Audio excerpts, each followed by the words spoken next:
It was a hot summer afternoon when I got a frantic call from my neighbor. "They've blocked the fire hydrant again," he said, his voice tight with frustration. And of course, the "they" he was referring to were none other than the infamous HOA Karen and her band of overly entitled neighbors. You see, in our quiet neighborhood, everyone had to follow strict rules. Or at least, that's what Karen believed. But blocking a fire hydrant? That crossed the line. I couldn't believe it. A fire hydrant was there for a reason, to save lives in an emergency. Yet Karen had decided that it was the perfect spot to park her oversized SUV, claiming it didn't affect anyone. It was dangerous, disrespectful, and completely unnecessary.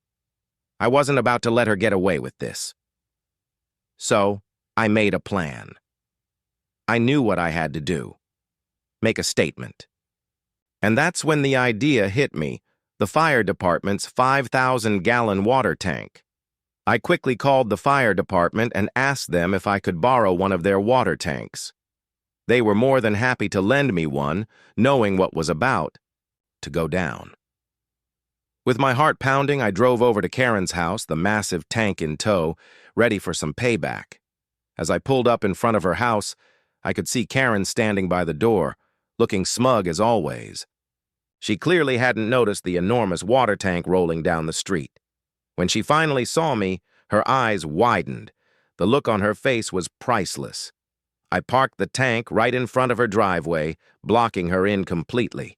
The water sloshed ominously, and I knew she was starting to panic. Karen rushed out of her house, her face turning red with rage. "What the hell do you think you're doing?" she screamed. I calmly walked over and pointed to the fire hydrant she had blocked. "I'm just making sure this hydrant is accessible for when the fire department needs it," I said. "You wouldn't want to block it in case of an emergency, right?" Her mouth opened and closed, but she had nothing to say. She was completely speechless. Needless to say, she never blocked the fire hydrant again. And as for me, I made sure everyone in the neighborhood knew not to mess with a fire hydrant ever again.